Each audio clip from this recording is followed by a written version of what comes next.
Hi, welcome to FJSPR.radio, and I'm here with very special people from our school in St. John's. They are the performers, and they have a play that's coming up, their fall production titled She Kills Monsters. And we have invited them here for them to tell us a little bit about what it takes to put a production up of this magnitude. So, Ana, you're the Ana Soler, the performing arts teacher. Tell us a little bit about how you decided to come about this production.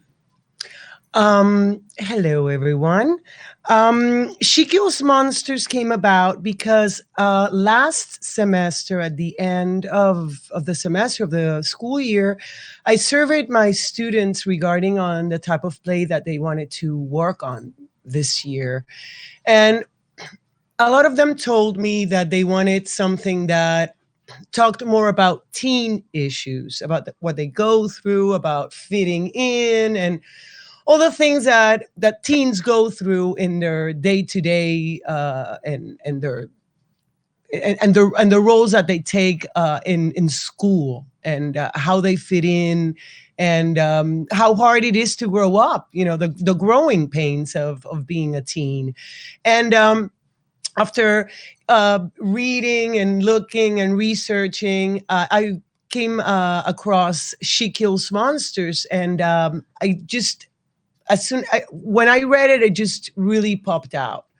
I really I really enjoyed the reading. I could see a lot of imagery as I was reading the play. So I thought it would be a good choice for St. John's. Plus, St. John's students are pretty well trained in, they have good acting chops. So I figure that also the amount of energy and dynamism that the play has. It's a lot of stage combat, choreography. It moves really fast. It's fast paced, and that's something that I really liked as well about the play. It's not something that there's like two characters just talking on and on and on. It's just things just happen really, really fast. And that's how our lives are nowadays.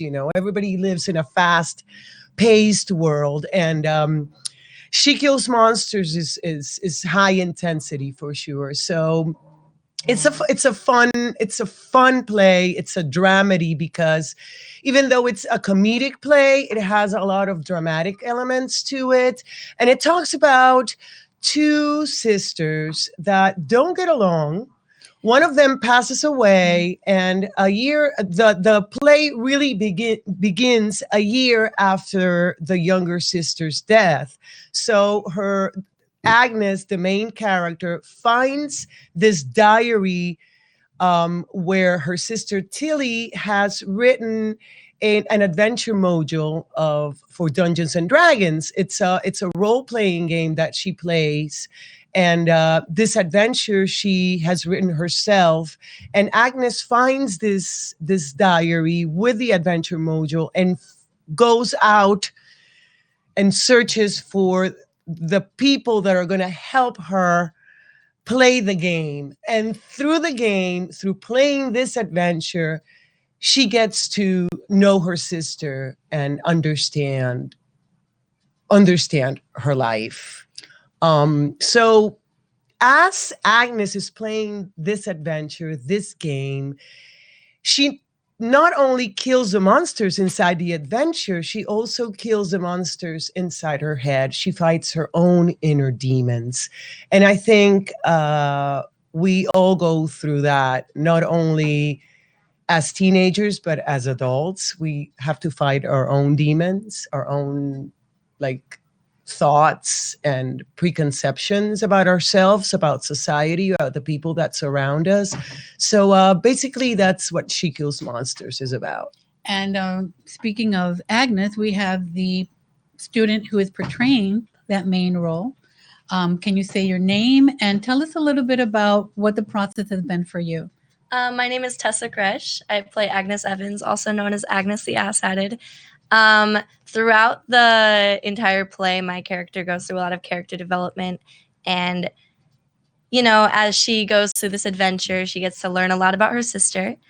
And it's a lot of fun because my character grows a lot, and she also experiences some breakdowns throughout the show. So it's a really fun experience to put this together. But also I contribute to choreographing the dances. There are some dance battles in there, so I got to contribute to doing that. It's been a really fun process, and there's a lot of elements to putting this particular show together because there's a lot of drama and there's a lot of things happening, and to get that effect, you need a lot of components, and I don't think a lot of people understand that. So, And how much of the class time goes into doing exercises or, just training in the craft, and how much of it is it dedicated to the production itself? well, we've been working on this show after school. It hasn't been in class. It's been during rehearsal times, which is a couple times a week after school. And most of the rehearsal is dedicated to running through scenes, but sometimes we get very introspective with our character and get to understand our characters and their backstory and exactly what goes through their head during certain scenes. So Anna Sutter has worked with us individually on that, and we have spent some class time doing that too. Okay, so we have some more members of the cast here. I'd like to bring maybe the supporting character who, can you present her and tell us who's going to be coming? Yes, we have Alexandra Santiago. She plays Vera, and Vera is Agnes's best friend. Come, So- Alexandra. Yeah, and then maybe somebody else. Okay, so you're the best friend Yes. of the main character, and you are? I play Chuck Biggs, who is the dungeon master of this adventure. And your name? My name is Darian Aranda. Okay, so tell me a little bit about what goes into being a good supporting actor. Well, mainly just being able to connect with your character and the connection they have with the other characters. Most of my scenes are with Tessa, who plays Agnes. So I mainly have to think about our connection, like our friendship, how they are kind of like sisters, but at the same time, they care a lot about each other. But at the same time, Vera is very like motherly towards her. She's always like kind of taking care of her and like giving her advice. So it's just like being able to support everyone around you. Tell me a little bit about your character. So my character is the dungeon master, which basically means that in the game Dungeons and Dragons, there's one person who kind of explains to the players where they're going to be, where like what's going on within the game, and that's what my character is. So it's kind of like that grounding into reality. So whenever the game does occur, it kind of transports Agnes into this other world, into the D&D world, and Chuck kind of remains as that like grounding to reality while being the same like kind of like a godly like presence within the show. Tell me a little bit about how you, as personally, what are the elements of your own personality that connect with a character that you're able to use? So Chuck is, to describe him in a couple words, a very nerdy and geeky, kind of like just very, I don't know what the word's like, charismatic, but like he's very much like a showy kind of person without much to show. And so it's kind of fun because he has something that like I relate to him a lot is he has a couple things that he really enjoys, and he very much prides himself in those things. And so that was something fun to explore because he works at a game shop, and he very much like in the Dungeons and Dragons world, he very much lets himself kind of roam free like a lot of the other characters do as well. What were the elements that perhaps you had to work more at because they were different from your own personality? Chuck is a person who definitely does not have any like boundaries. He'll kind of just go for anything really. If he wants something, he'll kind of reach for it a lot, which I'm not that kind of person that'll just kind of do the first thing that comes to my mind. I'll usually like think through things. Chuck doesn't do that very much. He kind of just goes for it. Doesn't end well usually.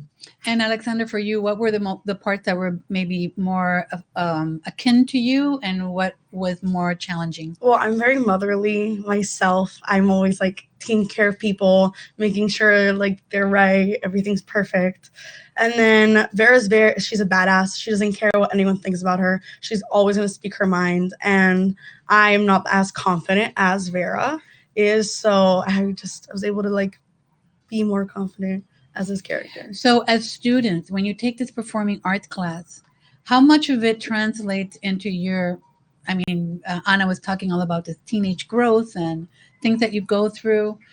How do you reflect on what impact the performing arts class has on you as people?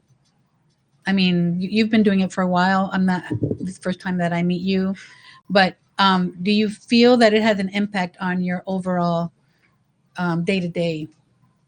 Well, for me, it does, because theater is one of the most important things in my life.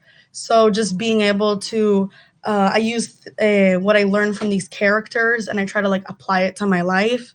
Like with Vera, she's very confident. So I try to like be more confident in my like day-to-day life.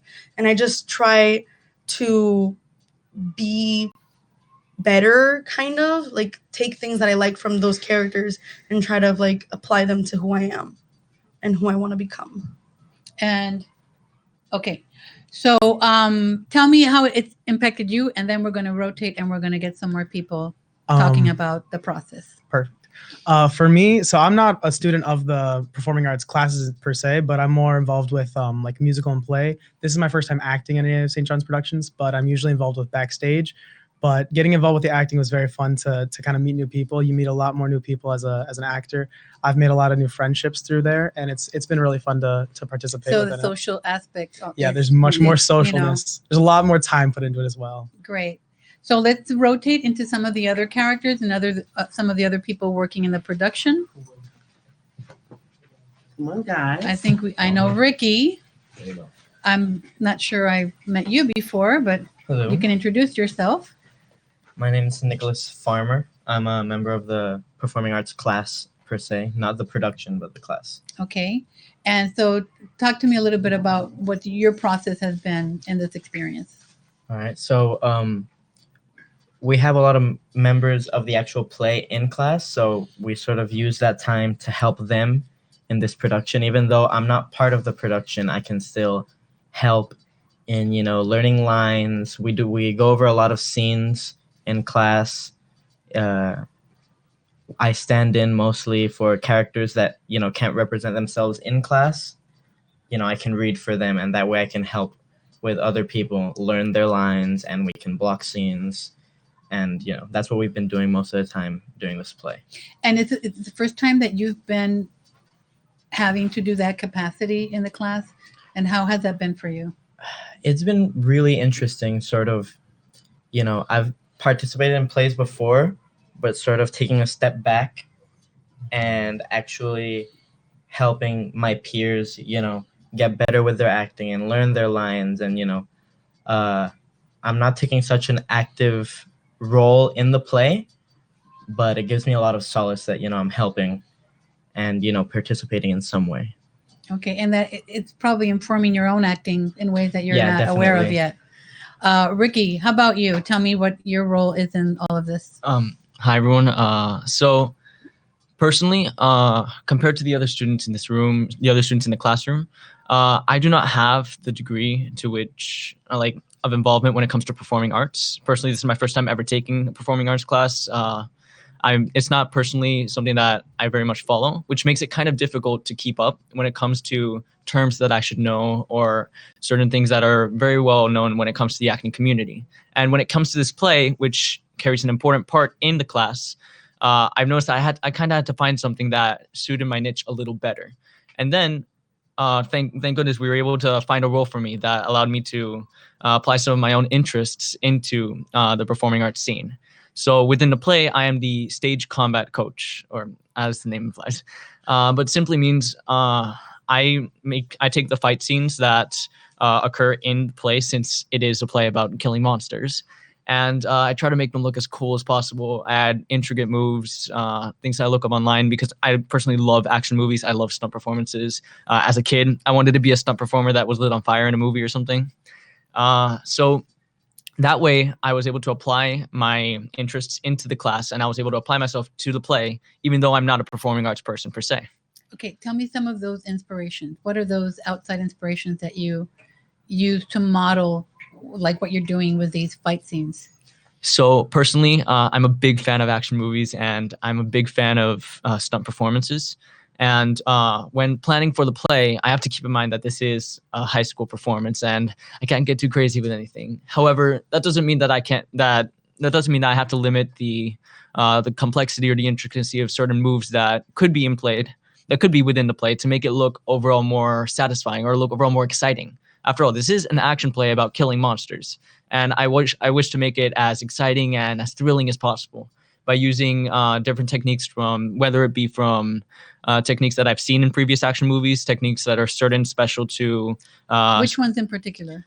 For example, I used a lot of. I don't know. I'm not sure if you've heard of the John Wick series, which are a series of action movies. But when it comes to sword fighting scenes, I typically look back to those to see what sort of techniques were used to make the scene so exciting, without all the bloodshed, of course. When it comes to one of the characters, Calliope, who uses a bow staff instead of a traditional sword, I would go on YouTube and I would look up bow staff tutorials of certain moves, figure eights, stabbing techniques, and I would apply those to her set of moves that she would use when she's fighting monsters. Sounds like a new career for you, Ricky. Maybe. We'll see. He's good. He really is good. You could be the specialist, right? Awesome.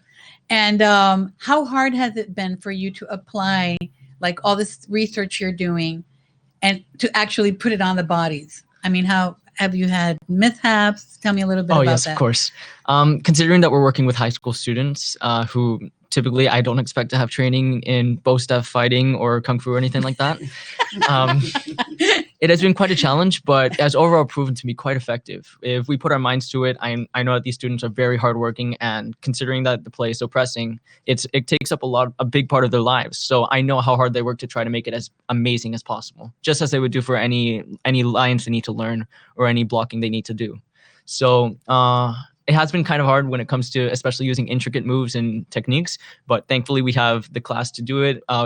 Mrs. Soler and I would film videos so that students can review the moves at home. Okay. And overall, it proves to be quite a challenging but overall effective experience. So it looks to me like it's going to be one of the highlights of the play. So I'm very much looking forward to I'm going to pay special attention to the fights. I sure hope so. Who has not been on? Okay, let's have Felipe. And Ana, maybe you can come back. Yes. Okay, so what has your role been in all of this? How's it going, Miss? My role's been basically through the class. Well, we wanted to work on a skit to present in snack time. Last week we had the student council Hallow Week, so we incorporated the play into this activity. Okay. And so my role was writing the script for this sort of mini scene that we created, and then I also got to act in it with some of the members of the cast. So that was pretty fun. Okay, so what section of the play did you decide to take for this little mini? So it was presentation? right. So it was kind of the play involves a lot of stage combat, as you just heard. So we wanted to, and we figured that was one of the moments or one of the facts of the play that was one of the most desired to be seen, just because it's cool for teenagers to see stage combat and stuff like that. So we figured that creating something along those lines would have been really cool. So Darian's character, which you heard was the dungeon master, had kind of like the lead role in our little mini skit, and then we just created a sort of like a level in their D&D game, and it was pretty cool. We had the lead characters What was the fight off reaction some of the audience? I thought they were, to be honest, it was kind of like what we expected. We expected it to be kind of like that. Miss Soler's idea was to do it as a flash mob, which is what we did. We didn't have any idea, no one had any idea of what was going to happen. We said it was going to be a skit, but people just kind of sat down. They might have forgot that it was going to happen. And then they might have forgot that it was going to happen. And then all of a sudden Nico Farmer and I had bear masks and cloaks on, and we were chasing around the cafeteria, chasing around Tessa and Alexandra. And all of a sudden there was a lot of screaming and a lot of fighting, but it just kind of caught them by surprise. So the audience's reaction was just, other than surprise, it was like kind of like, what's going on here? Right. Like, it was really weird, but I think they liked it. Right. So tell me, you've been doing performing at St. John's for a long time now. What is the value of having performing arts in a school? I think it's very important because, performing arts is an outlet for a lot of students to excel in something in the school that, maybe it's not academics per se or sports. Performing arts is very important because the arts are, it's just as many career opportunities as the rest. It's just as many opportunities to develop yourself as a person as the rest of the aspects of what a school is. So, and I think St. John's does it very well. They, other than funding and stuff like that, they put a lot of emphasis in terms of education into the arts. From having an acclaimed actress as the performing arts director and coach, giving the students the tools to excel in the arts is important for St. John's. And for us, that leaves a huge impact because, you have the play now and you're going to learn so much about acting. And then second semester, you're going to have the musical in in one of the best theaters in Puerto Rico with most history at Teatro Tapia. They always find good theaters and they always find great costumes. The production value at St. John's is amazing. So those tools for us are the best. What has it meant for you personally to be able to pursue these interests? Personally, I want to be an actor because of what I've been able to do with St. John's. So I think that's pretty cool. The fact that St. John's can give you a little taste of what it is to be a professional actor. And because these productions are, they involve so much professionalism. That's the reason I want to be an actor, is because I just figured it out here. So. Okay, so before we go, Ana, can you tell us when and where and the details of the play so everybody can come? Yes, we have our performances are on Friday, November 8th at Teatro Emilio Belaval en la Universidad del Sagrado Corazón. We have a field trip with the school at 10 a.m. For grades 9 to 12. And then we have an evening show at 7 p.m. That same Friday for the St. John's community, parents, and friends. And the evening show, is that just a show, or you just show up, or you have to buy tickets? No, you buy tickets through Tiquetera. Okay. Tickets are selling pretty fast. So if you want to go, you should log into the website of Tiquetera and you find She Kills Monsters is there, and you just buy tickets. Is it going to be recorded for those people that aren't going to be able to make it to the performance? Is that something part of the... Yes, I think we're going to be recording the show. However, I don't know if we're going to put it out there for public domain. It's going to be for us. Maybe you could buy a DVD for $30. Okay, right. Okay, and there'll be a little table there with the T-shirts and all the gadgets that you can have. Get some merch. Right. Okay, so thank you so much. If you could all come in to the picture and we'll say goodbye to everybody. This is SJSPR Radio, and November 8th. First school production in the morning and an evening production at 7 in a theater in Sagrado Corazon University. So hope to see you all there. Thank you. Thank you. Thank you. Okay, bye. Okay. All right. Thank